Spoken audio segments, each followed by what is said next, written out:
Well, Paul Mooney, my goodness.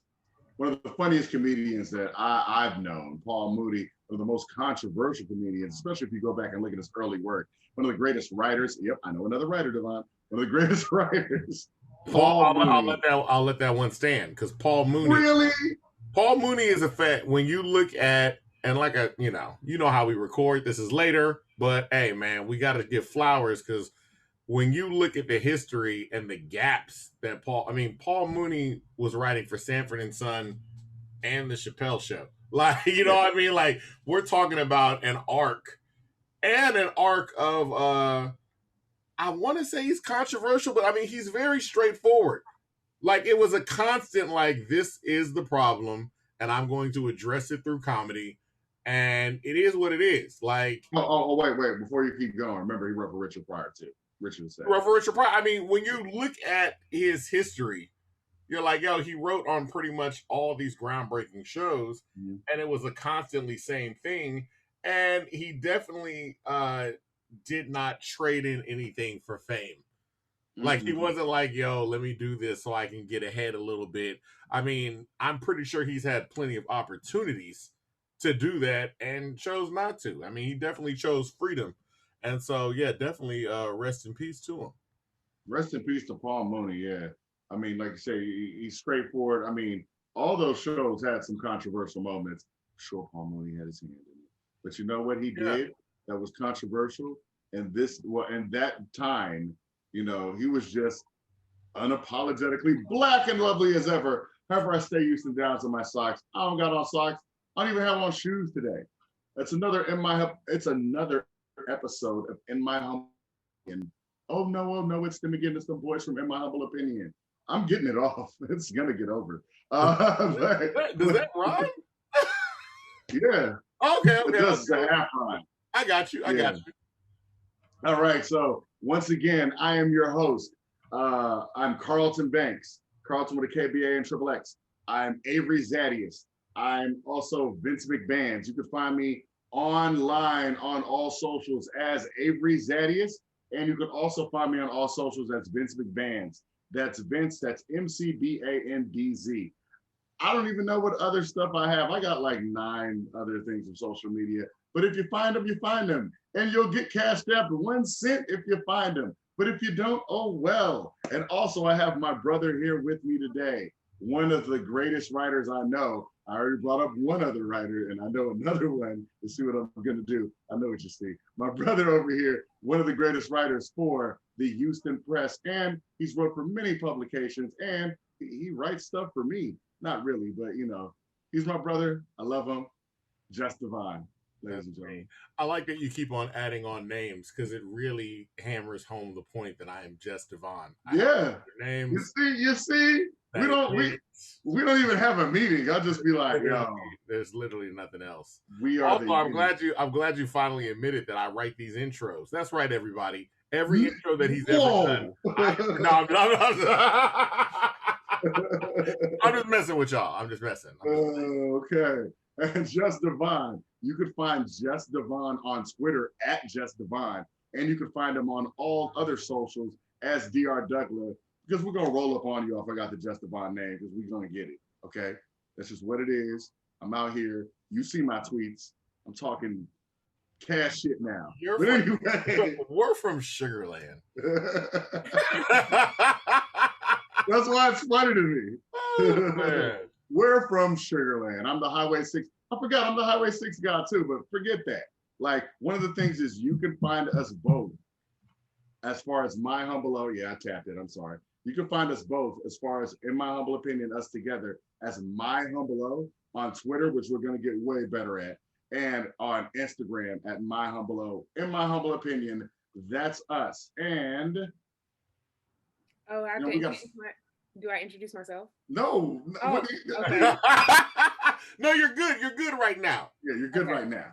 You know, but you know. One of the things that what we do on In My Humble Opinion is we always talk about, you know, what's going on in Houston. We do speak a lot about Houston hip hop because Houston hip hop is a special genre, okay? It's not the boom bap of the East Coast or the grandiose A major chords of the West. It's not even that set it off of ATL.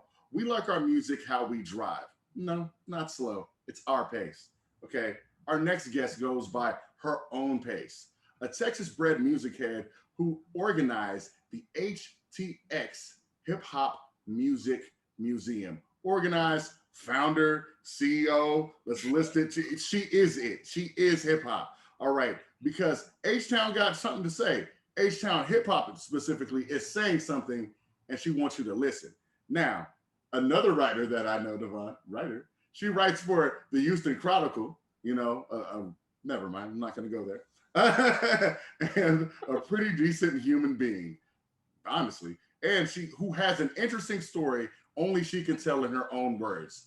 Ladies and gentlemen, we want Shelby Stewart, ladies and gentlemen. Hello, hello, All hello. right, there we go. There we go. Yeah, he does a whole introduction. So yeah, Devon wrote that though. it's all right. It's all right. You didn't He step wrote on the it. whole thing. It's all good. It's all good. All right. How's it going today? It's good. Everything is great. I'm happy to be here. Thank you. We are glad that you took the time out from running, trying to get this museum and things going, and working full time for the Chronicle. You know, first of all, where are you from? I am from Houston, Texas, by way of Missouri City. So Okay. So Missouri City, it seems very important to you in terms of chronicling hip hop, particularly Houston hip hop, but just, I mean, we've had talks, just hip hop in general. yeah. What set you along that path? Were you always like, as a kid, you're like, I think I want to be a writer, I want to be into music. What started you out? Yeah, so I guess looking back on it, I've always felt some type of like emotional connection to music. I used to play the piano and the violin, so I'm also kind of deep into like instrumentation as well. And then I think somewhere along the journey, probably in like middle school, I really started to like pay attention to hip hop and learn a lot more about it, like the history of it, and then kind of develop my own ideas with certain artists and stuff like that. And it grew even more in high school. Like honestly, if you probably search my tweets, I was probably saying some of the same stuff in high school that I say now. So yeah, but it's only grown since then. Like I've to be quite honest, like I've been doing this for quite a long time, honestly. And it's kind of just finally really like, I guess, making some real noise. That's good. That's Didn't good. realize. Hey, since you started doing this in high school, I know you got a 16. I know you got a 16. You went school. I do not. I absolutely do not. No, I've just always really like enjoyed music in every like aspect possible. Like I've always been very infatuated with it, whether it was the instruments, the production, the actual like lyrics of it. I really love music, to make it plain. What's the first CD you remember getting or First, buying?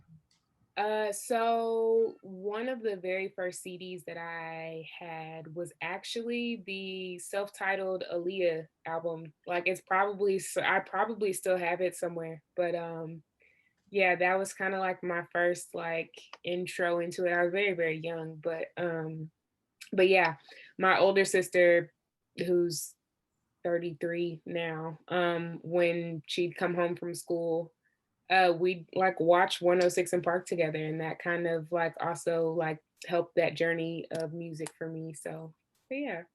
Now, what got you along the path of journalism or deciding you wanted to get into the media? Were you involved in this back in high school, or did you wait until you got to college? So actually, it dates back before high school. I was in the magnet program at Johnston Middle School. Okay. J, House J, you know. Um, but yeah, so I actually studied like media and communications there, and then I took that to Westside High School, where I studied journalism a lot more, and then did it again, and then two times over in college. So I have a bachelor's in mass communications and a master's in it as well too. So And you went to college. I mean, you were in New Orleans. You went to the second best college in New Orleans. Not the second, not the second, the first. I Oh, went okay. to Dillard University. I graduated in 18, and then I doubled back and came back to Houston and went to University of Houston and got my master's there. Ah, now for a lot of people, especially, I mean, look, I write. People ask me, Mhm. uh, they want to be like, all right, well, how do you break into journalism? And my answer is always like, there's no one way. Like, Yeah, I have to agree with that. I don't think that there's really a way. You definitely have to build up your network, and kind of like I said too. I definitely don't. I do think people have to pay their dues, whether that's. I do think people deserve to be paid though. Abolish unpaid internships, but I think that you just have to like journalism is a consistency thing, and you have to like constantly practice at it and learn stuff and just keep on doing it until you really start like making a name for yourself. So yeah. yeah, I would look at it the same way when we talk to rappers, where really high quality artists are like, I just keep on doing it all Yeah, the time, absolutely. and that's it. Because otherwise, you just kind of fall off and you go by the wayside. Right. I mean, when you graduate and you come back down, Mhm. what when you're in Houston, what was like your first job where you're like, okay, I'm a journalist out here? I actually was freelancing at Houstonia magazine when I was working on my master's degree, and I was able to cover some like a few music projects here and there when I was there. Freelancing was tough. Um, Freelancing is a tough market in general, but I liked it. I enjoyed the experience, and that's when I really started like having a byline. So Ah, okay, okay. What would you say was like the toughest thing about freelancing? having substantial pitches that the editors felt like, okay, we can write about this. And I think also journalism for the most part, whether it's music journalism or journalism in general, of course you have to have a strong pitch, but I think a lot of work, especially like in that Black culture sector, has to be made palatable enough for a certain audience. So that's kind of a thing in itself. Just making stuff like I said, palatable for people. No, I'm with you. Because, Yeah. so yeah. No, I mean, there's definitely a balance you have to strike between the two, especially when you're working for. There's no getting around it. I've worked for black publications, I work for white publications, and there's an extreme difference in how you're going to present certain things. Yes, yes. Yeah. And me as well. Like I've worked for Black publications as well. Like I worked for Def Pen also once. Yeah, after I finished at Houstonia, I was freelancing at Def Pen as well, and that was a Black publication, and they were a lot more open to some of the pitches that I had. But like Houstonia in general, and this is not me bashing them because I loved Houstonia. I loved everybody that I worked with over there. But the market for it, I mean, Houstonia, like the actual physical location was in the Heights. So Hmm. writing about Sauce Walker wasn't really for them, if that makes sense, you know? Like, so it was just trying to like fit that audience at the time. And then I will say, I don't know if you've experienced this as well, but the difference between writing for those different types of publications is like, I feel like when I'm with a black publication, I'm kind of insulated. When I'm Mhm. with a white publication, it's like I am the dividing line between black people and the publication. So people will run up on you like, "How come you ain't done nothing for me?" I was like, "Dog, I just And really you know, work there." I interestingly enough, like writing for Kron, I've faced a lot of that too because all of a sudden there's this large influx of Black people like, hey, you should write about this. Why don't you know about this already? And it's like, hey, like, hold on now. Like, Well, relax. that's what I wanted to get into. I mean, for your sake and selfishly also for my sake, so I can get out some of my thoughts. But I see your articles in the Cron and I follow you on Twitter, and you have a voice, but there is like as popularity comes up, it's almost like a double-edged sword. I'm now writing and I'm exposing a lot of the stories that everybody wants to see, or I think people want to see. And when that brings people there, they go, well, where's the rest? And how come you're not doing this? And how come you haven't seen this? And I don't think you don't know what you're talking about. So how do you deal with that? Tell us, one, how is that experience and how do you deal with it? So we actually like talked about this offline the other day, but so I actually like had tweeted the other day, and it was a very generic tweet. Like, I get a lot of people that kind of like come at me any kind of way about the work that I do, whether it's good or not. And kind of like you said, it's not always necessarily negative. Sometimes people are like, you should write about this, and it's just like, I am not walking into a pharmacy and telling you how to do your job. So it just comes off very offensive sometimes when people want to tell me like what I should and or shouldn't be writing about, or like why my opinion is this. Or, it's just I think journalism is just this one field where people have or people believe that they have this certain amount of access to you, and I don't want to say it's unfair because I place myself at the center of visibility when I like write these stories in the first place. But it's just like once I put it out there, I'm not changing it. Nothing. That's it. Like I said it. It's like Nene Leaks. I said what I said. Yeah, what I said. Not changing it.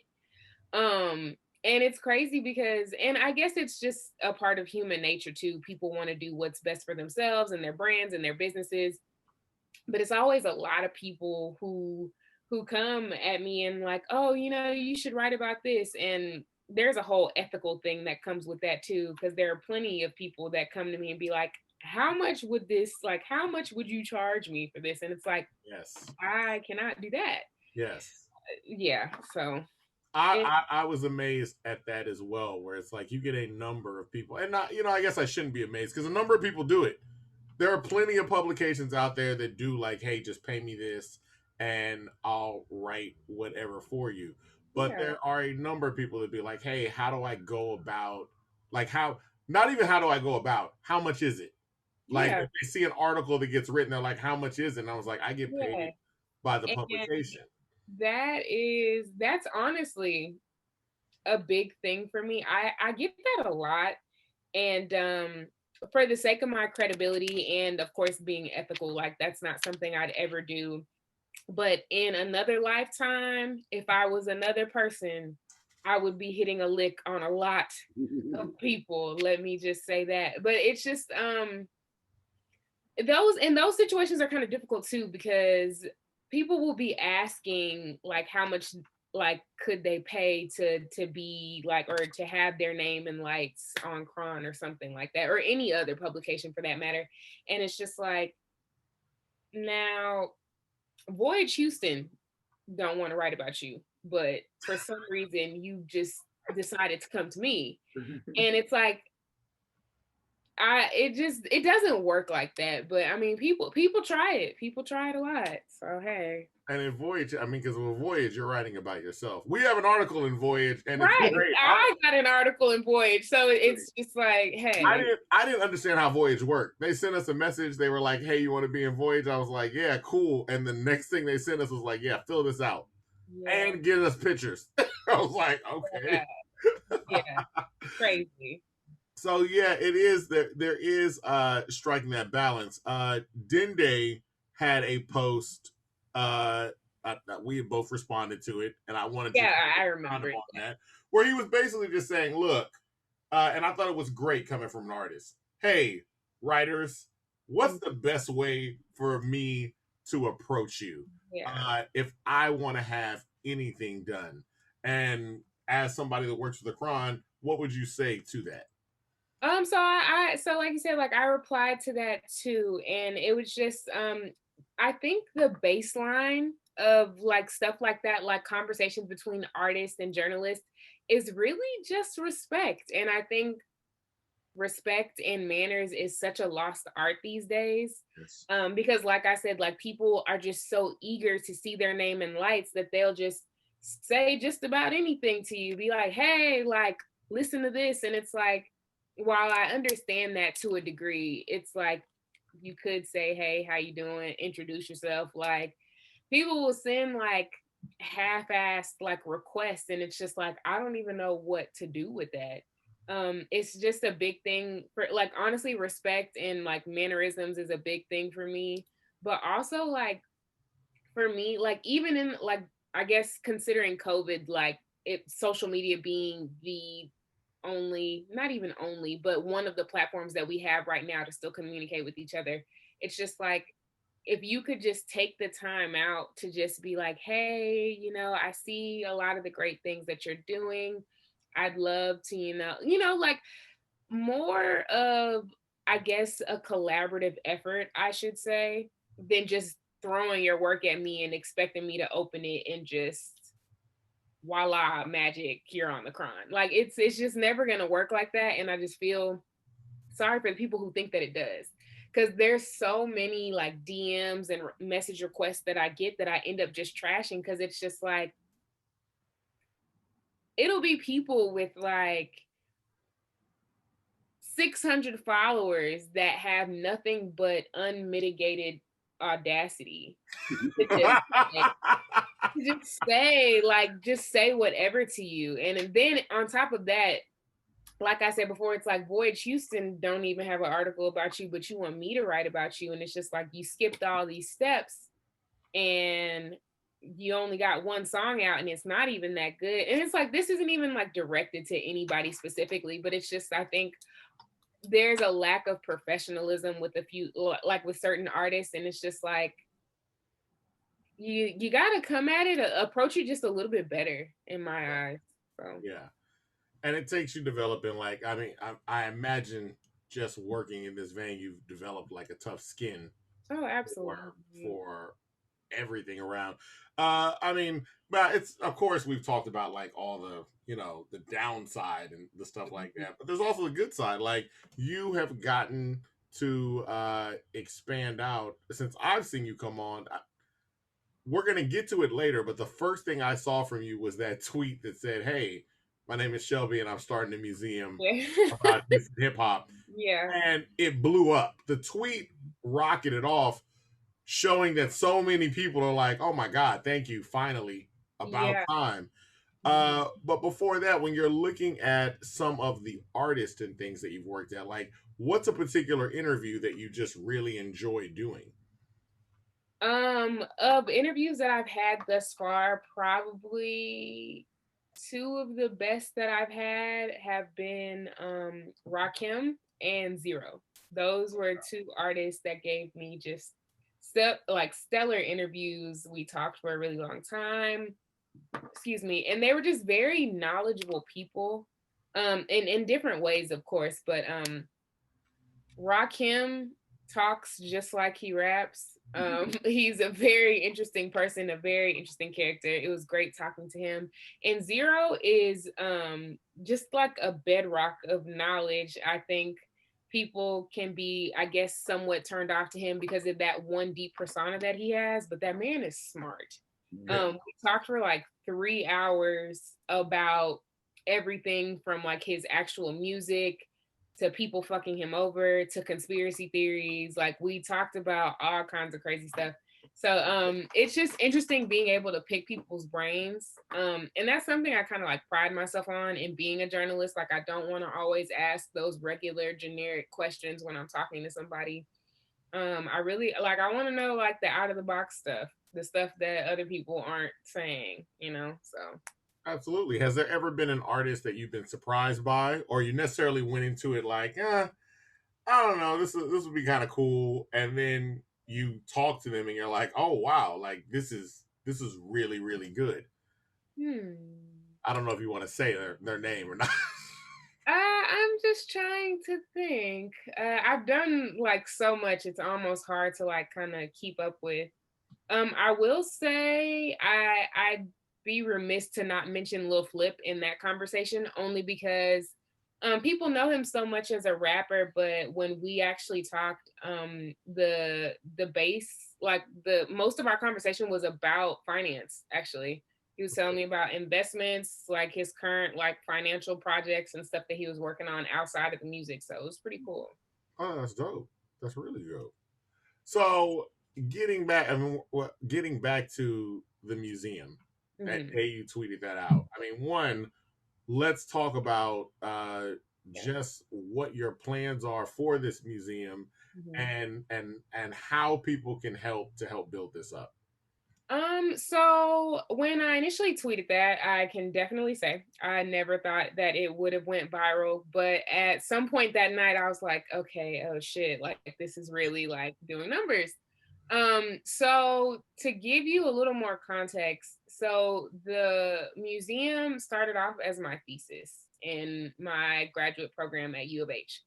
So I got my master's in communications, but I wrote a thesis basically kind of centered around like marketing and PR about how well, just basically assessing the need of having a hip hop museum in Houston. And when you really think about it, like Houstonians would love something like that. And it's surprising to think that we don't already have one, especially with like the emergence of like the trap museum and places like that. Like why wouldn't a place like as special as Houston when it comes to hip hop music and music in general not have a hip hop museum? So that's what kind of like sparked the idea. And I wrote it out like all on paper, super thorough, all in my like it was like a 40-page thesis about this whole thing. Defended my thesis, graduated, and then I actually like put it into motion. So I filed like all the correct paperwork because the museum is actually like a registered nonprofit. Mm. So filed all the right paperwork, and then I guess opening it or starting it or making the announcement at least in the really at the beginning of the pandemic was crazy in itself. But we were able to really start like getting the ball rolling, and because like we don't actually have our official location yet, but what we started doing was having like visual pop-up exhibits. So we would choose like a certain theme and we'd gather artists, artifacts, all of the above, put all that together and create this comprehensive exhibit for people to come see, look at, take pictures, enjoy. And so we've had two so far. So we did Screwdemic back in December or December of last year, and then we just recently did Slabtopia in April. So yeah, honestly, donations is probably the best way to help. I'm not gonna say we have a set location in mind, but I know the place where I want to have it. And honestly, we've gained a lot of like support already, but truthfully, what I feel like more than money is building more relationships, building the network, and building the exposure of it all. Because I feel like there's a certain amount or there's a certain community in Houston that knows about it, but there's also a certain community in Houston that doesn't know about it. Yeah. So it's really just getting the whole city like on board with it and making sure that everybody's aware of what it is we're actually doing and trying to accomplish. So Now, I mean, you wrote a 40-page thesis on this. You're definitely passionate about it. Why do you think that the museum hasn't happened, or this um lack of focus on Houston hip hop? I think that's a good question. I think on a larger scale, Houston kind of falls under the radar when you think about the Third Coast and you think about hip hop in the South anyway. But despite that, I think another thing is like within the city alone, I think people have had the idea before me, but nobody truly acted on it because of how difficult it became. Um, and that's something I kind of like grapple with every single day. It's very hard. It's a lot. It's a lot of people to cover. You don't want to miss anybody. It's just a lot. It to be a full, comprehensive, standalone museum, including every single person who has contributed to Houston hip hop in some form or fashion. That's a lot. It's a lot of people, and you don't want to miss anybody. And it's like I said, like I think people have had the idea, but I think when you really truly get deep into it, like below the surface, you really realize like it's a lot that has to be covered, and you want to cover everything in a fair light so that everybody has, I guess, their shine. or at least you know their contribution well enough or what they've done for Houston. And it's like that's a lot to cover, because to think like before MC Wicked Cricket to like right now, that's a lot of stuff to fit in like one museum. And of course, like I have a timeline for it all. Like it might not all be in like this museum at the same time, but it's like it's still a lot. So I think I'm pretty sure plenty of people shied away from it just solely off of the fact that it's like it's amazing in theory, but in practice it's definitely like a different situation. So Yeah, because it's interesting.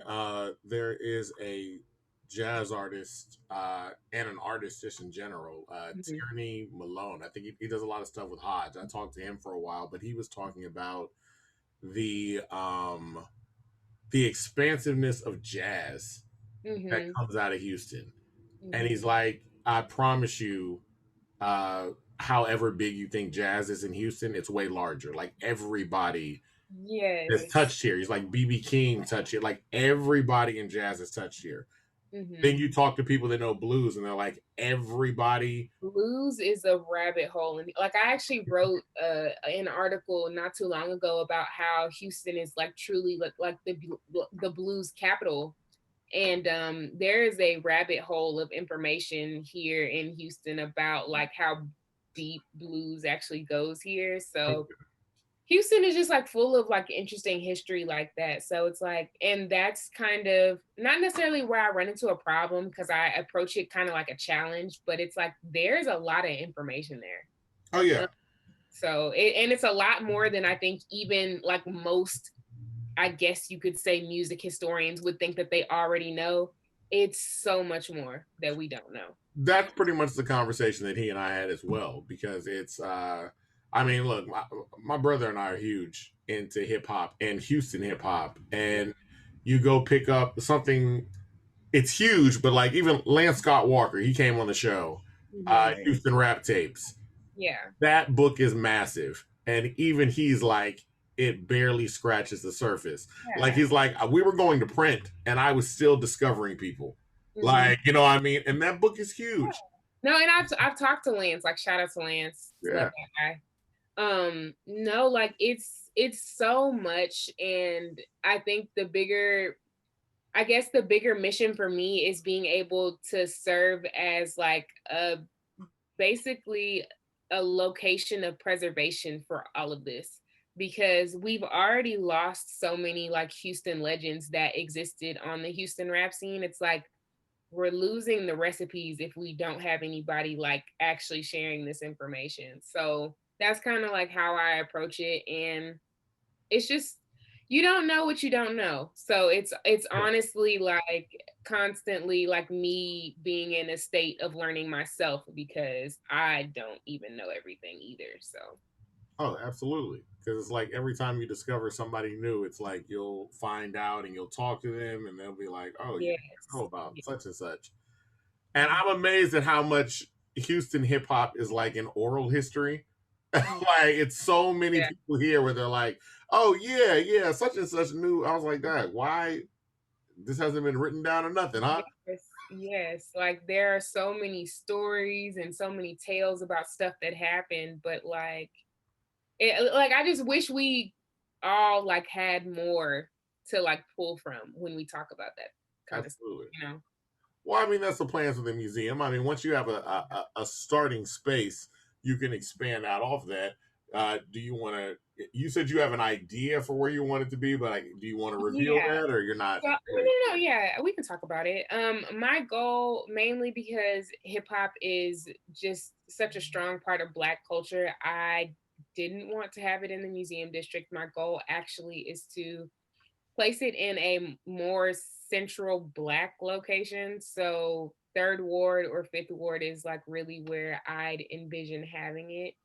Um, Nowhere specific amongst those areas, but like that is where my thinking is at for it. Okay, okay. Any plans on talking with? Because I mean, like they have the Buffalo Soldiers Museum, So, which is in Third Ward. but it's still somehow connect. Well, actually, I mean, the way the museum district keeps expanding in the third ward and they keep naming it other stuff. Yeah. Um, but are there plans on making connections with the museum district, or do you kind of want to keep this separate from that? I mean, I think in the grand scheme of things, that definitely would help like promote its name a little bit more. But a part of me doesn't want to do that. Like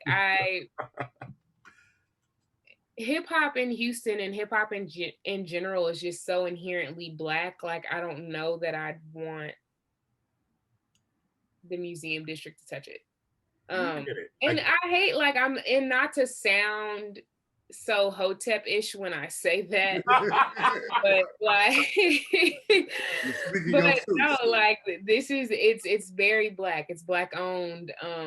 The work inside is it's Black artists, it's Black and brown artists that care about the culture, and I don't want to water it down by any means.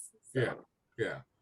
And there is, I mean, just like when you're talking about like working at different publications, there is something that comes with that when it's majority owned by like non-Black entities, it's Yes. or something, things change and they adjust to be more palatable for that audience. Exactly. And we started the conversation talking about that. And I think, you know, being a creative myself, like having experienced that in like on the corporate side, like working in journalism already, it's like for this passion project, like I do not want that. Like keep your white hands off of it.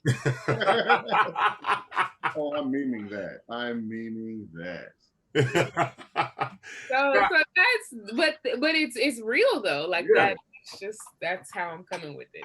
Yeah, because you'll see it, things will adjust. Like my pet peeve is seeing like hipster white people make children's books with Black hip hop artists. Like it'll be like, you know, and I guess my thing about it is they know what they're doing because they try to hide who owns it. Yeah. I mean, but even like I even wrote a story about how like last year, like late last year, there was this trend on TikTok about slowed and reverb that literally like obliterates DJ Screw, and it's just like, losing the recipes here. Like we can't do this. And so I think that's one of the like Avery and I talk about this all the time because he knows my stance on white rappers. And look, I like white rappers. That people will be like after they know, like, oh, you don't listen to none. I'm like, yeah, I like plenty of white rappers. I listen to more rap than most people. So there are plenty of I like Bubba Sparks' album. Like, come on now. I like Bubba Sparks, I like Asher Roth, I like Eminem, I like all them. But here's the thing when we're talking about, and this is what I would see in like all hip hop. Mm-hmm. It gets to a point where that audience that gets attracted to that gets so large that they eclipse everything else and they have no interest in listening to anything else. Like, you know what I'm saying? Like, if I start watching golf because I like Tiger Woods, I'd be like, hey, Tiger Woods, I don't erase all golfers. Yeah. But when certain, like, people will come and be like, well, I like Eminem. I was like, well, what other rapper? I said, oh, if you like Eminem, you'll like Royce the 5'9". Nah, I don't like him. Well, what other rappers do you like? I like Eminem. I like G-Eazy. I like Bubba Sparks. Sometimes, like, that's, again, I guess on my soapbox, like, this is why we got to gatekeep, because you end up with problems like that. And it's like, these white rappers are pulling from Black rappers. They're pulling from Black culture. So it's like for you to say that you like this person, but you have never listened to Scarface is like, it's like, what? So, especially when you want to listen to somebody like a Scarface who I just feel like, and I always say Scarface is just, you say he's underrated, I say he's underrated, even though he's rated so high. But it's one of those things too where just musically as well.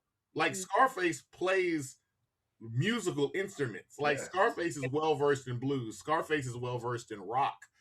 But it's like you would like this guy, but it's just you're like I'd rather listen to G-Eazy. And that's no shot against G-Eazy. Although I take shots against G-Eazy all the time. I don't like him. But that's just kind of what it is. You don't want that to get eclipsed. So yeah. Now, as a writer, like I know you write for the Chron, do you ever have plans on expanding out beyond just writing for that publication, or even getting into like, I want to write a book, I want to write a novel, I want to write for television? Yeah. So there's so many avenues in writing, and that's actually something I've been exploring like a lot more lately. So actually, before I started working for Cron, even probably before I started working or freelancing for Houstonia, I actually had my own site on WordPress.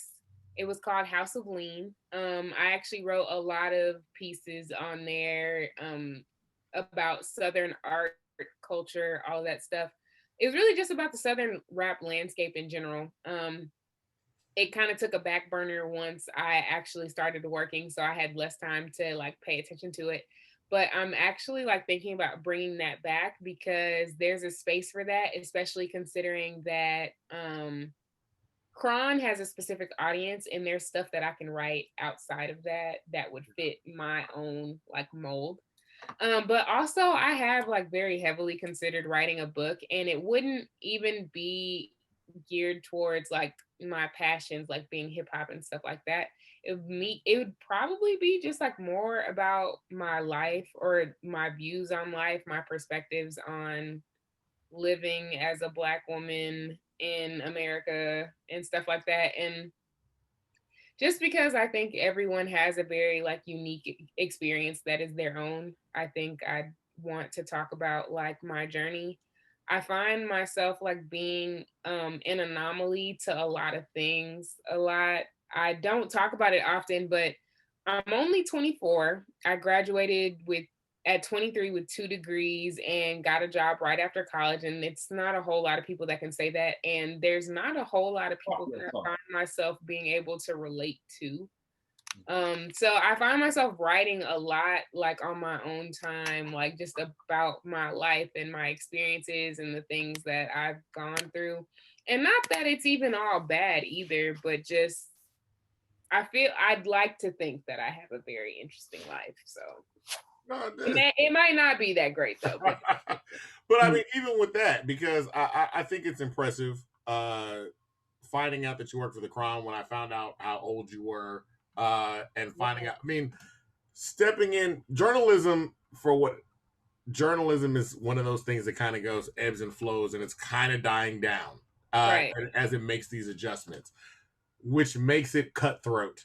So it says something where you're like, oh, this is a young black woman that's fresh Yeah. out with bylines. And Like you know, she's really getting stuff going. I've So, I've talked to my editor, she's a woman of color as well, and we've talked about it a lot. And it's like I think more than anything, what makes my work that much more interesting and enticing is that you're hearing this from a black woman. Like, of course, there are plenty more like black women journalists that are like culture critics and stuff like that. But to be doing it on such a local scale that is Houston, there's nobody else within our market that's doing that. So that's why like people are like, okay, I want to read that. yeah, So yeah. so yeah.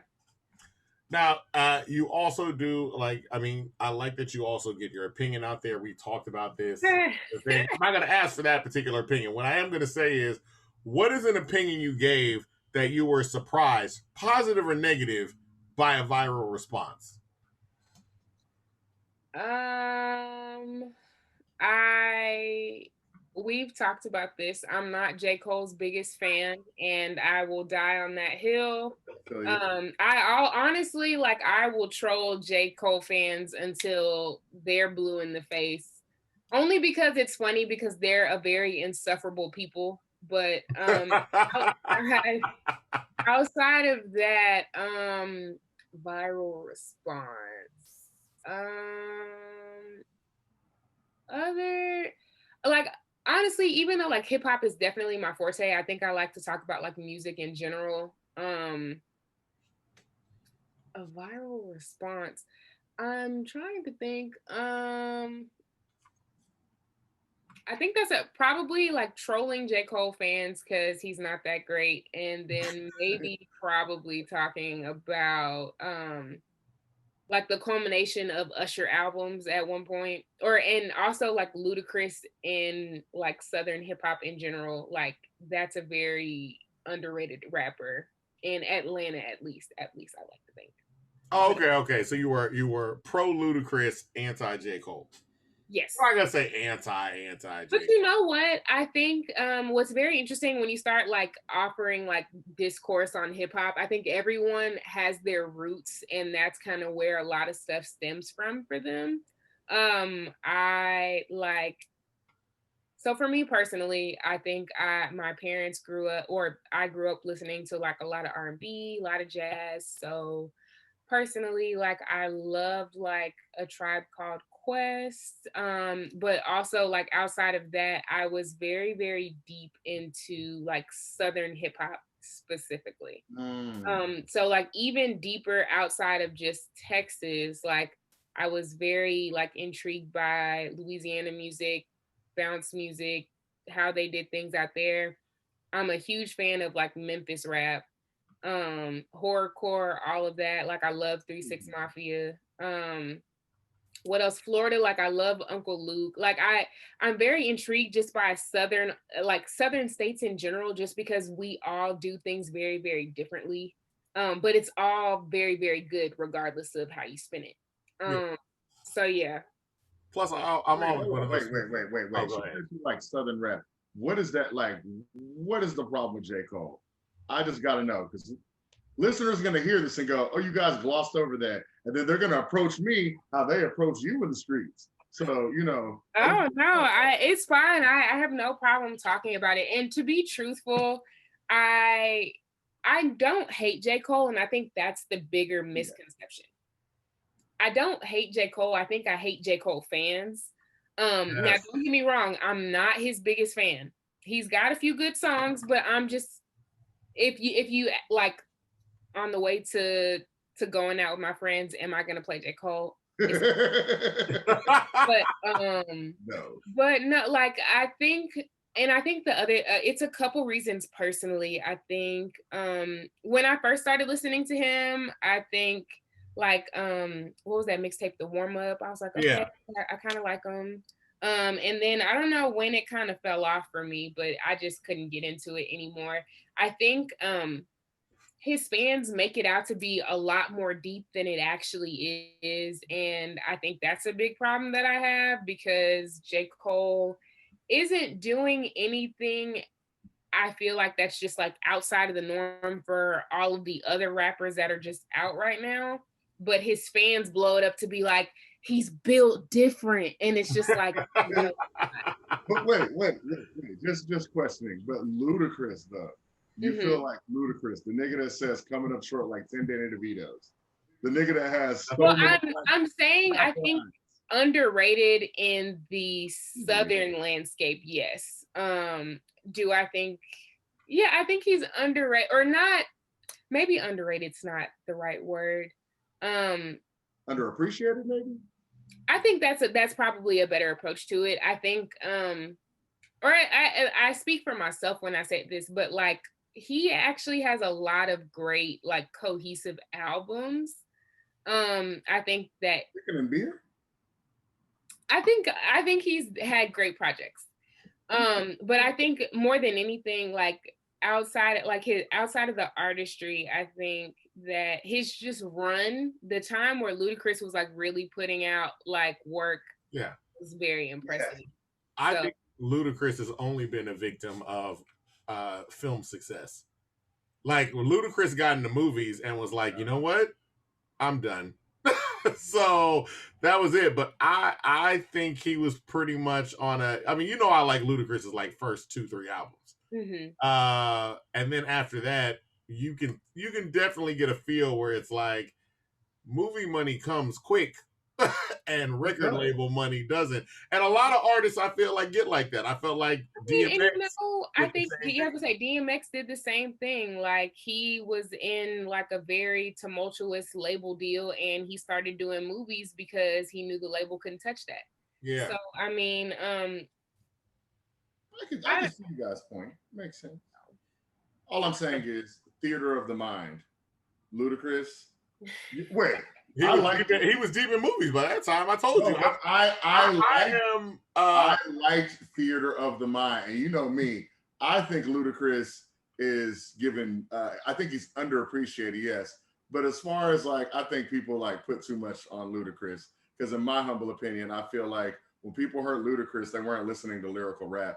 So it's just the same thing with Lil Wayne. It's like the first time. It's like you've been hearing Goosebumps books, and then you get like a nigga. I'm sorry, you've been hearing Hop on Pop, and then you get a Goosebumps book, and you're like, oh, it has chapters. It's a chapter book, and I'm like, still a kid book, nigga.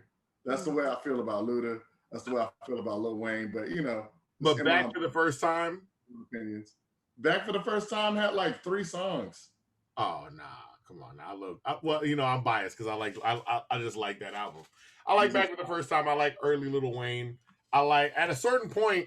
There's also that thing of you're making money and you just lean into it. Like this is now my persona, and that's it. There's something to be said for a lot of the rappers. I'm a big fan of early Kanye, like everybody is. A big fan of Outkast. There's something to say to go into the studio and be like, hey, you know that stuff we just did that was wildly popular? We're not doing that.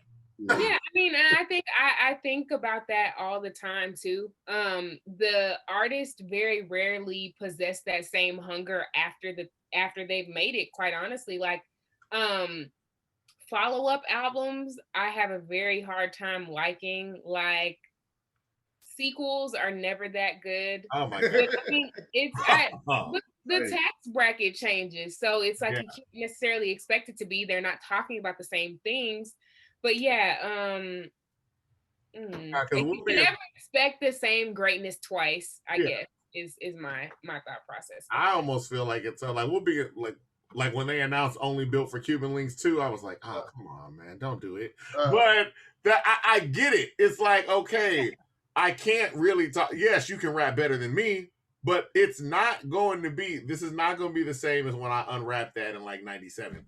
It's not.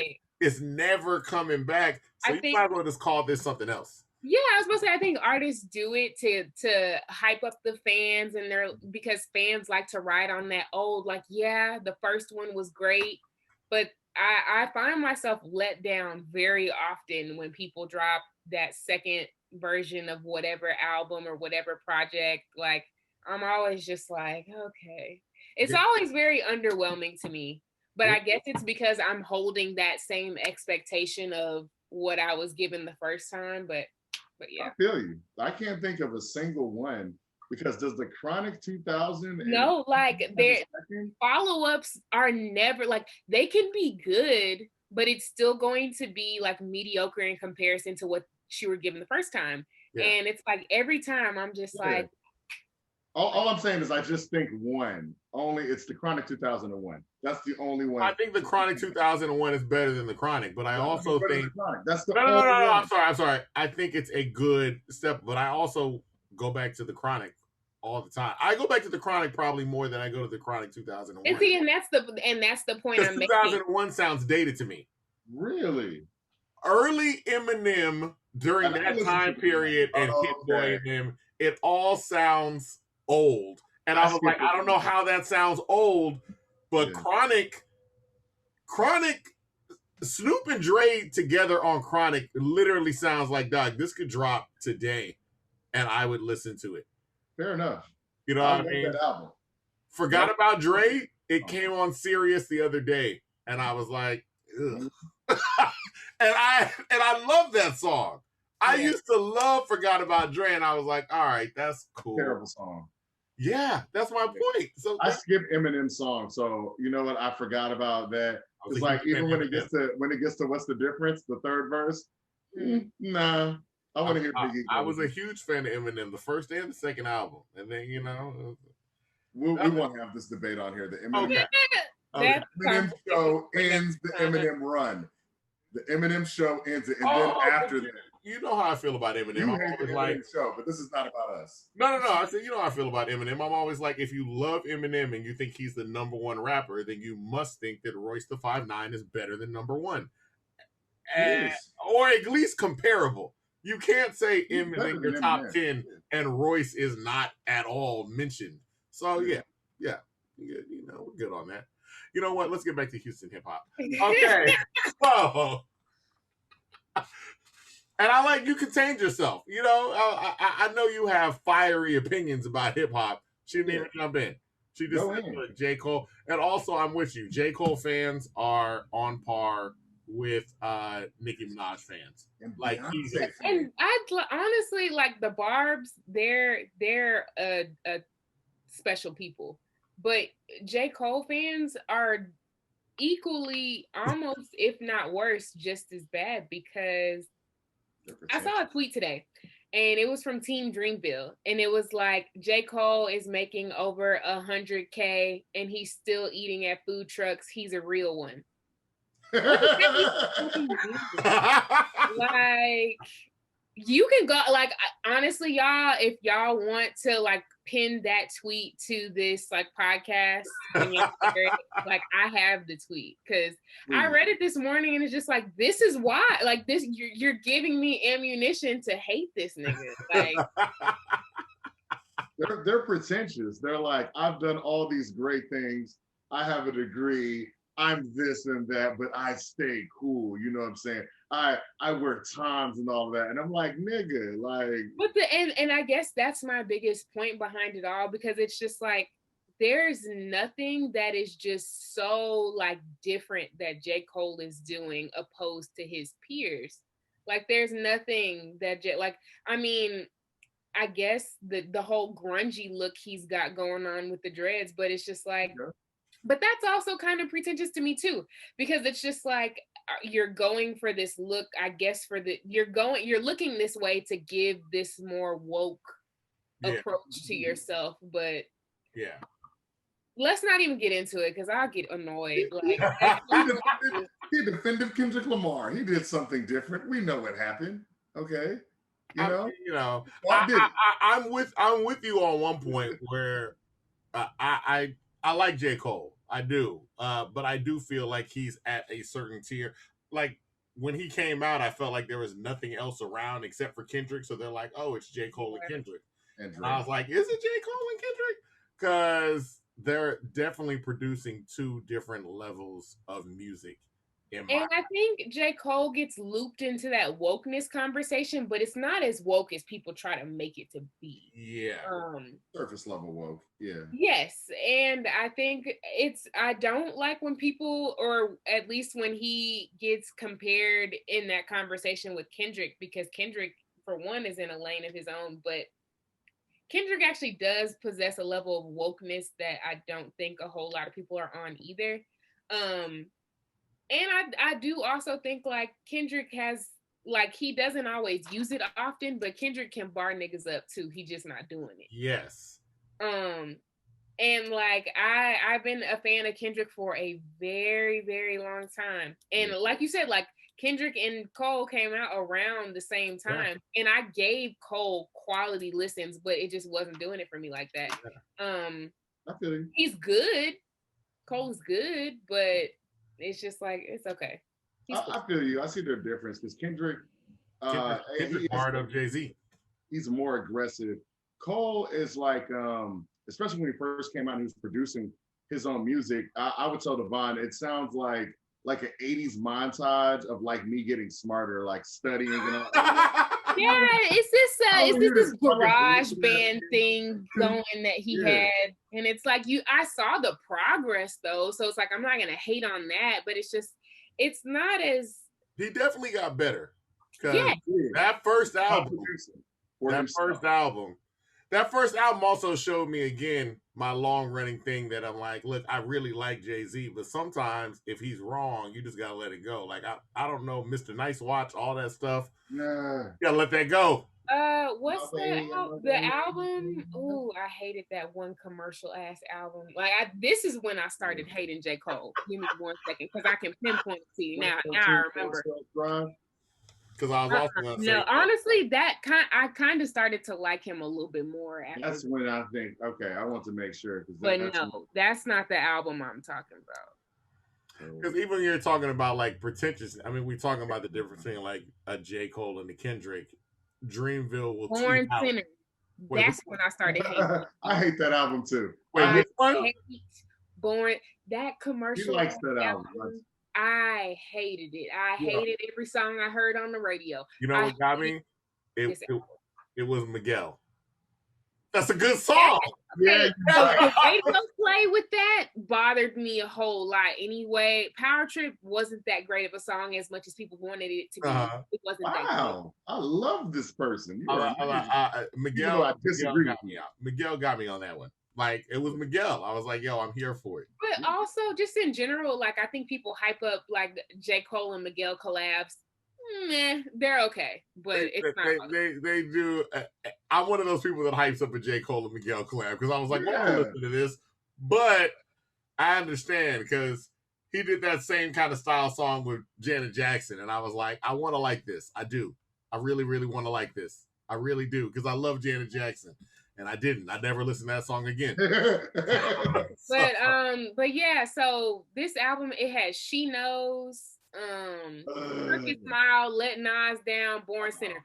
I hated, y'all don't know how much I hated this project. Like, it dropped in 2013, so I was actually still in high school at the time, but I'd always turned this shit off. Like, I really despised it. I just remember letting Nas down because everybody in my group chat was like, does J. Cole have a father? And I was like, God, come on, man. Like, they were like, one of my homeboys was really upset at letting Nas down. Like, he's like, God, I can't imagine saying I let anyone down. And I was like, oh, okay. I thought it was a cool little concept. That album got me. What was the album after that one? Forest Hills Drive. Yeah, Forest Hills Drive. That's the one that's the I one like Forest Hills Drive. It was the one after that. So the compilation project, Revenge of the Dreamers, I was like, okay. I was like, all right, maybe I could like this dude again. Mm-hmm. But what was the actual next project after that was? I don't like the one that came after that one. Yeah, it was the Eyes Only. Yes, that's the one. For Your Eyes Only. I want to say that I dislike it, but it's not even a dislike. It's there's this line on Scrubs, and this is that. You remember that show Scrubs, where some guy was asking the doctor or one of the women on the show, it's like, "Do you hate me?" And she was like, "I don't hate you. I don't like you. I nothing you." That's how I feel about For Your Eyes. Like, I'm like, dog, I just. I guess the other thing too, when you start thinking about all of the artists or rappers that came up in that J. Cole era, because I think J. Cole was kind of the end of that blog era. Yeah. None of his projects were truly ever like conceptualized, if that makes sense. Like, there was no theme, there was no plot. It wasn't taking me anywhere. I wasn't feeling anything. And you're talking to a dedicated Wale fan, so believe me, I need a concept. But okay, I understand you now. But I mean, and like I said, so like I don't hate the dude, but it's just sometimes it's just like I'm not always sure, like, where are we going with, like, what point are you making, like, what are you telling us? And sometimes I think that message is very unclear. Like, there's a lack of clarity that comes with J. Cole. And again, the other issue with that is that he allows the fans to make that narrative for him. So he becomes this fake woke, fake deep ass nigga, and he's really not. He rode the bus and rode bikes. I was like, okay. And that's it. Like this whole thing, like the growing out of the dreads and the burly look he had going on, right? It's like, you don't have to do this. Like, it's okay. What about Jay-Z? Jay-Z did it right after. The thing, I don't like it from anybody, to be honest with you. It's very corny in my book, but and you know, Jay-Z has a history of copying off of whoever young is in his circle. So that's true. The shout whole out to Young Chris. He sucked Young Chris dry like a vampire. God damn, nigga. That nigga got a second career off of Young Chris. I'm a whisper now. I'm a rapper like this. There goes the end of this podcast, because Jay billions. You know, he's petty. Yeah, I can be like, shit to a lot of people. They said what? So yeah. Sorry, Jay-Z. It's not a big deal now because nobody's listening to us. But right on the cusp of when we're about to break it, that's when Jay-Z's gonna pull the. No, don't cancel me. You know what I'm saying? They'll cancel me. Yeah. You'll keep going. I'll come back 5 years later. Like, it just is what it is. You never know. I mean, Jay-Z is a whole nother conversation in itself. When he dropped 444, everybody turned into Socrates and everybody was just so philosophical. I'm one of those people that I told Avery this. I said 444 because they were like, Jay-Z's treading on new territory. I was like, did you listen to Reasonable Doubt? It's the same album. Like, Jay-Z has cheated on women and apologized for multiple albums. And I don't know why you're like, oh, it's a surprise now. He added a couple of things, but I guess that's my thing. Jay-Z is rap like, y'all don't listen to my lyrics. I say deep stuff. I was like, no, I listen. I'm hearing what you are saying. So now that people are catching up and it's like, I think it was an influx of like sometimey ass Jay-Z that were really like hyping, like, oh my God. Yes. Like, relax. Like he dumbed it down. You know what I'm saying? Because I'm like, from the first album, his running theme on literally every single thing is ownership. He just never goes, hey, own your stuff. Right. It's like, look, Rockefeller, we own this. 50% partnership. Now he goes, hey, own your stuff. Niggas go, oh my God. Yeah. This nigga is the second. But I could go up the street. Sauce Walker said that. He does. All that constantly. Dr. Dre, Easy E. Well, yeah. And even when we're talking about impersonal relationships, what they were talking about in the Jay-Z album, I'm like, God, on the second album, he talked about shooting a family member, sending a girlfriend on a drug run and getting her arrested. Like, this man has constantly apologized for hurting people in his life. Yeah. He just did it again on an album. I was great. That's funny too, when we talk about that with Jay-Z fans about people being sometimey. Sometimes I'll get online and they'll be like, did you know that Jay-Z shot a family member on like, what's that, on YouTube? And I'm like, this is clickbait? It's literally song number 12. How do you not know? He said it on the track. It was right there. Yeah, it's always that. Yeah. Kelly Price was on it.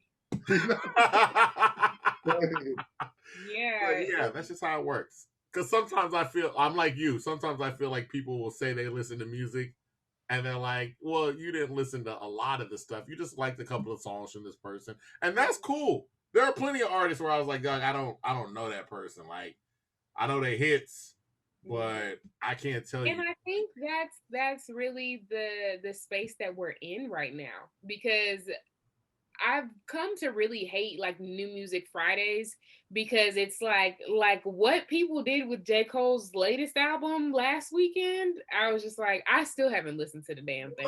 Like, I have, but it's because it's just like people overanalyze, and it's like, J. Cole said this, I bet y'all don't feel that, and it's like, it was not like he said he went to the corner store. Like, it's not. Same way I feel about Luda and Lil Wayne, though. That's what I'm saying. Honestly, for you to have that take with Lil Wayne, that's a because a lot of people didn't listen to lyrical rap, and that was their first thing. You got a Goosebumps book, and you were reading the Bernstein Bears, and you go, it's a chapter book now, nigga. But I think that also it kind of gets into what I said before too, though. Like, everyone has their roots in hip hop, and they can all be different. And I think for Southern hip hop specifically, even though people were already making music, for like Wayne had a lot of interesting caveats that came with him, like coming out of New Orleans specifically, being a part of the Hot Boys, all of that. Mm-hmm. Like, coming out as a solo artist, people were really like taking the time to like listen to him and what he had to say. And it's like he was very metaphorically sound, but I think people I think more than anything, people enjoy the cleverness of him, even if the lines aren't that deep. Because sometimes they're not. Like, I'll agree with you. They're not always that great. But it's sometimes people are just caught up in like, oh, Wayne said that. Like, I think it's always a late registration to it. Like, it does not register immediately. So then people are like, oh, like, that's crazy. It registers immediately. I just think people just didn't listen to lyrical rap. But then again, goes with the J. Cole thing. We could say the same thing. We'll just go in a circle, you know. Well, I got feelings about Wale myself, but that's not. I love Wale. Me too. Yeah. You know what? Here's my only thing with Wale. No, I love Wale on a mixtape. I just know for a fact that when Wale's about to drop a project, I'm going to love what he releases right before the project, and then I'm going to hate the project and what plays on the radio. I was like, I don't hear that. Honestly, as a Wale fan, that is a very fair and very true critique. Yeah. Because I have found myself very disappointed in his full, like everything past. What was first album? What was that? What was Love Hate Thing? What project was that on? Man, was that because Wale stuff. That was after Ambition. Yes. Yeah, and Ambition had one song on it, the intro. Ambition, great. Yeah. Ambition. I like the song Ambition. I love that song. No, I loved, but honestly, you know how people always say like music can take people back. Like music is a timeline for a lot of people. Like Ambition was great because my life was great at that time. Like I love, like I can play Ambition and I can smell high school. Like, but so yeah. Love Hate Thing. That's how I feel about Tila. The World Is Not Enough. That dates me, but wait. What was Love Hate Thing on? 2013, The Gifted. Okay. Yeah. After The Gifted, I was like, where's this nigga going?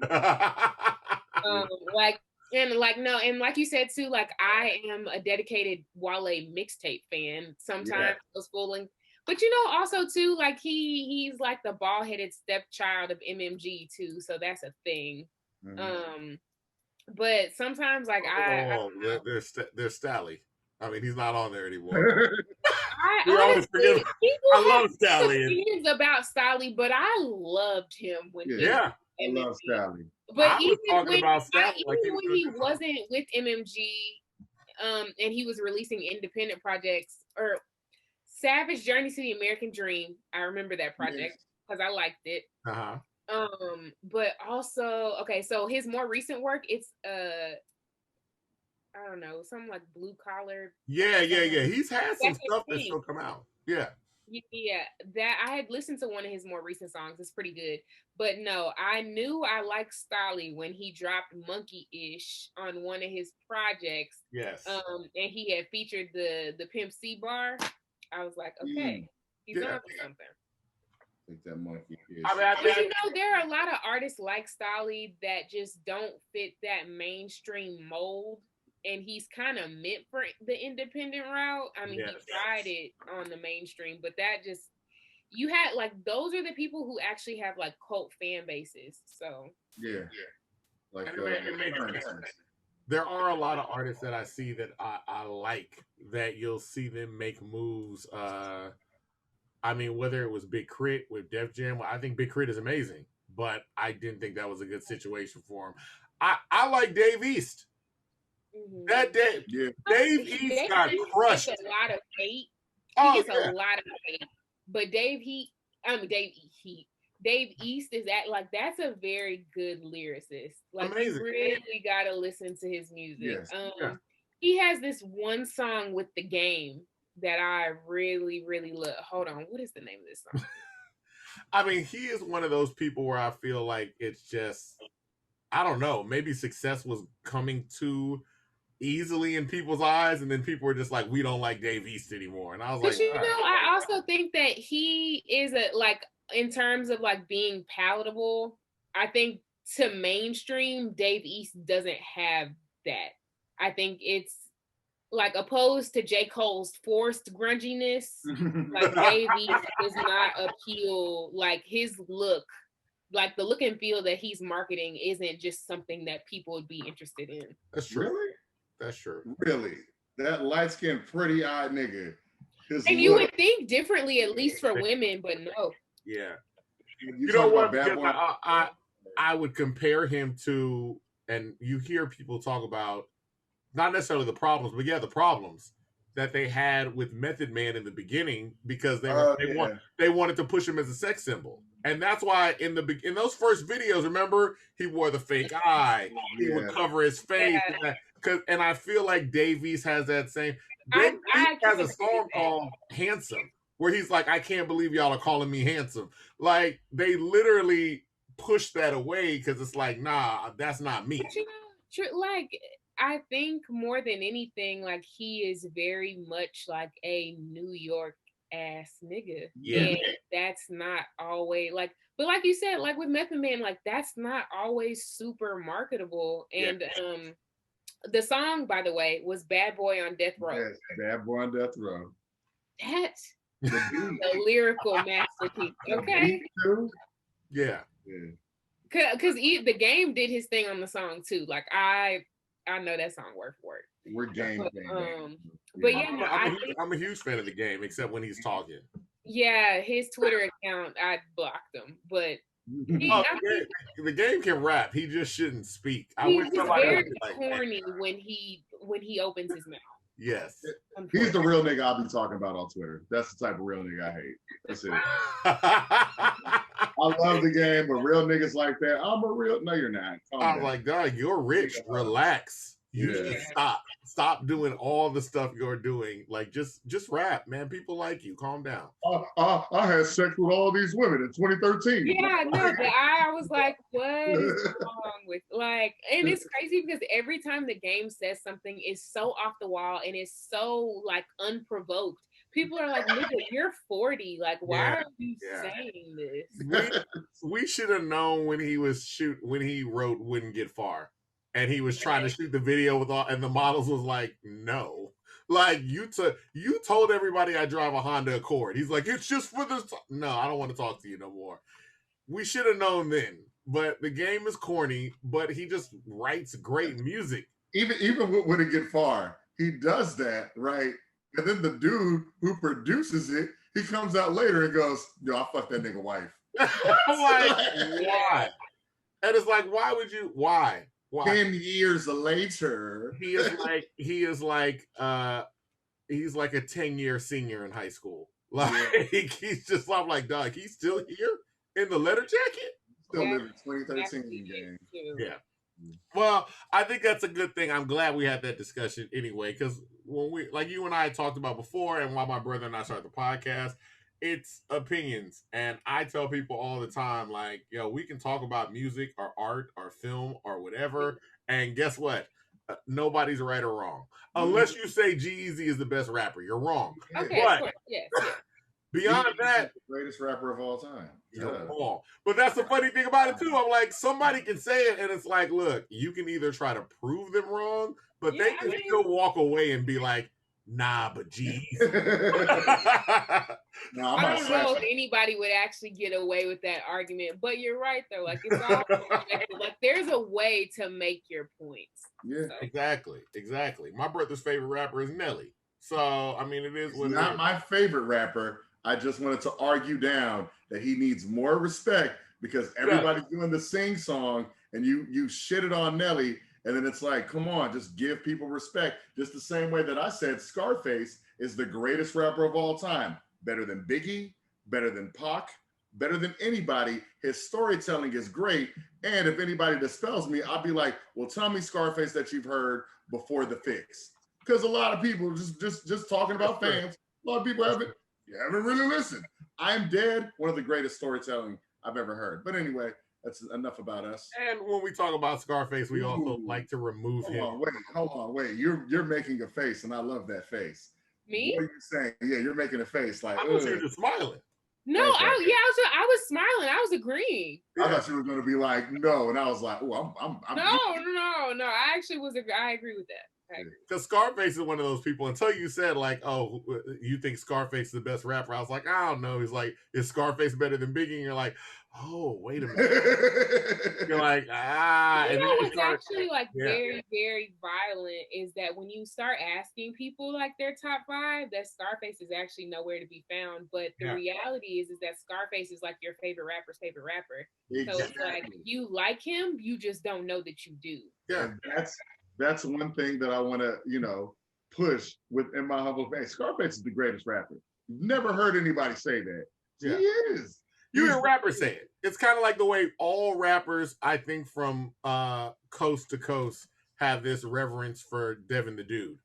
Mm-hmm. And I feel like we take it for granted because we see Devin the Dude. Like, you're like, oh, Yeah, it's I like we saw could Devin the pull Dude up on him at any point in time. Yeah. anywhere.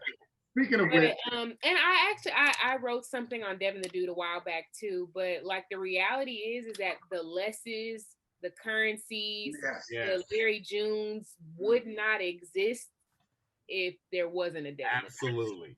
Absolutely. Plus, I feel like Devin the Dude has the most amazing life. Like, if you follow the Devin the Dude on Instagram, he's doing something different every day. And he's just like one day I just clicked on the story and he was like professionally racing RC cars. And I was like, Devin the Dude just wake up and just do stuff. And then he still has features on like prominent rappers' albums, like current rappers. No, literally, like at any moment in time, like he could be in the studio, like recording for a timely album. Yeah, and then you can see him like at a corner store on Alabama. Like you're like, oh, okay. What's funny too with that is, like, as big as Devin the Dude, I mean, I have my blame of who did it, but Devin the Dude should be much bigger because, I mean, even like the Power of the P-U-S-S-Y, Jay-Z and R. Kelly, who's on that song, Dr. Dre, like, I mean, what is it? Fuck You. Like, yeah. I mean, Devin the Dude's on that. And another thing, this is why I'm so angry. I don't know who stopped this, and I'm not the only person who thought of this. I'm not the smartest guy. Somebody had to think of this. When Nate Dogg passed and they got Akon, I was like, you have Devin the Dude's phone number. What are you doing? It's so simple. Yeah. That's the guy. And they went and got Akon. Akon? Man. But you know, like, I agree. Like, I think Devin the Dude should be much bigger than he is. But what I can respect about it is that they're still, regardless of the fact that he's still not as like big as he should be, there's still a very deep reverence for him across the board. Like, yeah. And he's still very widely respected, and that's what I can appreciate about it. So absolutely. I mean, we rarely even go into. It's great talking to people about music. That's what we're supposed to be talking about. Who's your top 5? That's a great question. Okay. Can I list it in no particular order? I feel like that's the only way to really do it. When people list it in proper order, I'm like, you're gonna change that name. Because like that'll break my brain to try and even like give them a tier in this moment. I'm gonna say Scarface, Jay, I just had somebody. Oh, Scarface, Jay, Biggie. Currency is up there for me, y'all. I'm a Currency fan. And then who would I give this last? Absolutely. Jermaine? I feel like that last one is like open to suggestion. Whoever pops in at the time. Yeah. Yeah, I think that like I could say for sure those 4 are like up there for me, but that's a safe bet. I think my list is the same, except Currency is in my top 10, and I usually would leave a slot open because sometimes I'll be like, it's Busta Rhymes, but then I'll listen to Tila, and I'm like, oh wait, it's Tila, and then I'll listen to somebody else, and I'm like, oh wait, the game. And that 5th one is like all of Southern rap. But, yeah. That was safe. I like that. Because like now asking me like more specifically like top 5 like amongst Southern rap might be like an easier question for me to answer. But yeah, no, like like greatest of all time, it's definitely those 4. But like Southern rap just has a huge like place in my heart. So like I'm the woman listening to like Pimp C and 8 Ball and MJG like on a Monday. So yeah, like it's all of that, and whether it's like older Southern rap or even like more current, that's the stuff I'm listening to. Now, you know what? I'm not gonna put you on the spot and make people mad and be like, "What are your top 5 Houston rappers?" Because somebody gonna get mad. Ooh, only because, and you know, I'm not gonna blame Houston rappers. I'm like, we don't have a big media arm. I think we have the media arm of like a small town We're Yeah. building on it, but they get upset. But you have written some articles about like people to kind of keep an eye on, and there have been a lot of artists on there that I like. So who Yeah. are some of the artists that you're looking at where you're like, oh, this is new that's coming out of Houston that you might want to like just keep an eye out for? So actually today I wrote an article about an R&B artist. Her name is Peyton. And I kind of liken her like talent to like an Ari Lennox and a Solange combined. I love her voice. She sounds great. Like I really, really like her. Her name is Peyton. Who else would I say? I guess on the rap tip, that is questionable at the moment. I can't, truthfully, I feel like right now is kind of like a hard time to tell. Like I do my monthly list of like 5 artists that you should look out for. But I think as we're entering spring, it's a very dry period for a lot of artists. Either people are like in the studio working on new music, or they're just not working on music at all. But yeah, well, even on that top 5 list, because while you think about that, I know there's an artist that's going to listen and be like, "Hey, how I get on the top 5?" Well, to be on, if to how to get on the list, for starters, be fucking nice. But like, I mean, if you look on my Twitter page, like you can find my email through there, so you can send, there's a way to send me music. Or if you don't want to do all that, you can send me a DM, but like have some manners and say like, hey, how you doing? I just wanted to show you my music, etc., etc. So but I mean, from the more recent list that I've made, it's been artists that I particularly like thought people should like be paying a little more attention to. So on my most recent list, I think I had Tay Muletti, Big Jade. I can't remember everybody else, but Houston is like definitely crawling with talent, and understandably so. I can't get to everybody every single time. But my main focus is to genuinely like pay attention to the artists who are like putting the work in, putting in that time, clocking in at the studio, but like also making worthwhile music at the same time. Absolutely. I know we kind of deal with this thing of like rap or just music in general becoming very gimmicky. And I try to sift through all that to like really find the artists who are like passionate about making music. Yeah, yeah. And I'm gonna tell you, I mean, just from my own perspective, answering that Dende question, when people are like, "How can I like get your attention?" I'd be like, "Don't, like, don't send a message, don't do anything. Like, if it's good, I feel like I'm gonna find you. You won't be that's something I believe as well. Yeah, Because I feel like in one way or another, if the music, like if it's funny because Zero told me this, like if the dope is good, like it'll make its way around. yes. So like I feel like yes, to a degree you can put it in someone's face, but you don't have to force it either.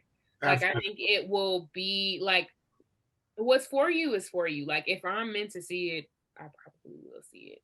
Because I feel like sometimes like you sending me music isn't always the most organic thing, because I feel like it's already like put on a plate for me. So it feels, I don't want to say like press releasey, but like it comes off that way. Like Yeah. I like if I can just find it on Apple Music one day just because I'm looking it up and I enjoy it, that makes me more inclined to be like, y'all should listen to this too. Yeah, absolutely. And like I said, I mean, because we brought up, because that was Dende's question. We champion Dende and bring him on the podcast all the time because we've seen him perform. Yeah, Like saw him perform. I've seen him perform at venues where people did not come to watch him perform. Yeah. And that's a big thing for me. If you're up there and you're just like, yo, I'm just here, and who's the dude singing and rapping, and then you're like, by the time you get to the end, you're like, oh, like, who are you? Not even I want to buy your stuff or just whatever. It's just like, who are you? It makes me want to listen. So it's the same thing. I feel like in most cases, it would be better for a writer to be chasing you than vice versa. I wholeheartedly agree with that. Like sometimes it's very like, I don't know, I get a lot of like dudes, especially like male rappers, will always be like, you know, like hit me up, like let's collab. Like there's not any collabing being like there's no collab here, because I would just be writing something for you. Like this isn't like a mutual thing. So that's why I like being able to find the music myself. Because it just feels that much more organic. Like I truly do support this artist. I like what they've got going on. I like their music and stuff like that versus people sending it to me. So absolutely.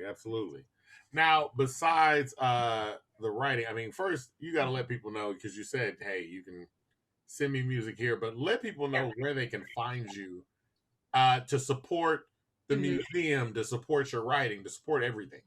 Okay, so if you want to support the museum, you can go to at htxhiphopmuseum.org to look at the website. If you want to follow us on any social media platforms, it's at HTX Hip Hop Museum. If you want to follow me, you can follow me at I was just pulling up the Hip Hop Museum.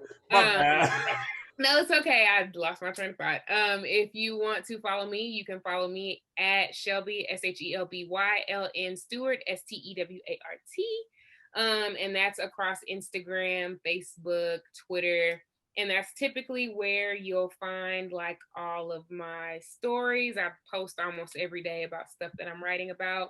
And you can go to chron.com, click on the culture tab, and you'll find a boatload of everything that I've ever wrote. Good. That's great. That's perfect. We want to thank you for really coming out or staying in and setting up your phone or your computer and letting us know what you're doing. Thanks a lot. No, thank you guys. Plus, I mean, we got to do an episode where there's no flow.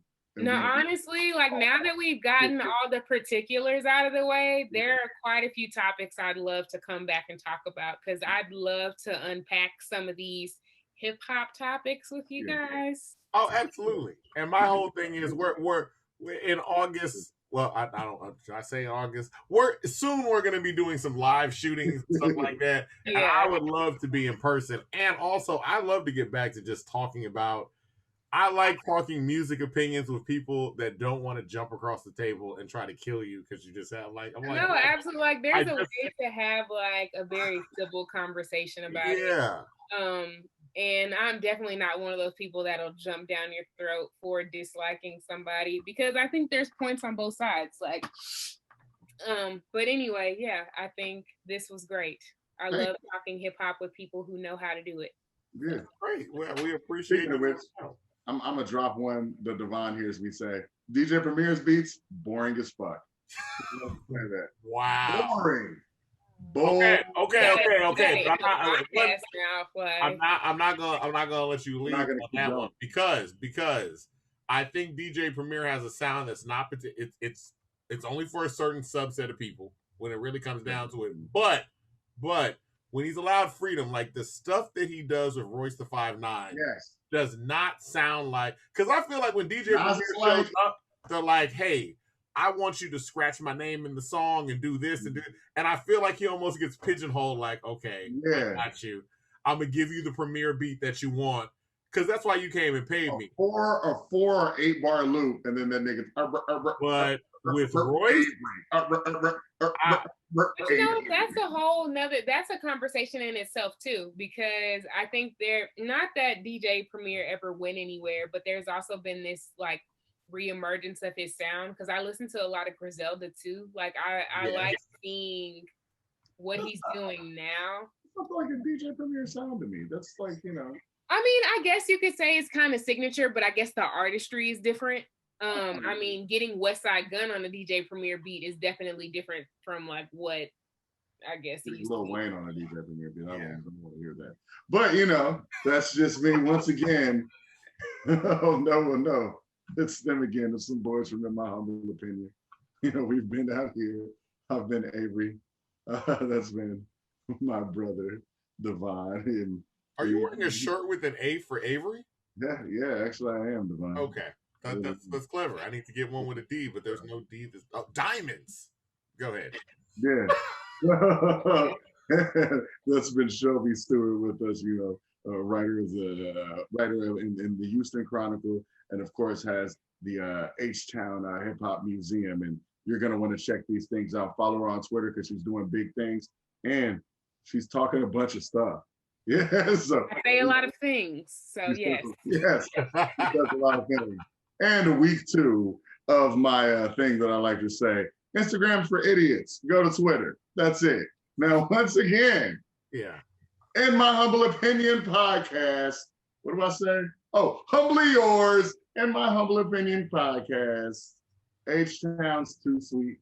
H-Town's too sweet. Every time you sign off, you sound more like your father, Isaiah Carey. I probably do. He's my dad. I'm gonna let people. I'm his son. I'm gonna get that rumor out there. Isaiah, you know you should. I'm fine with that.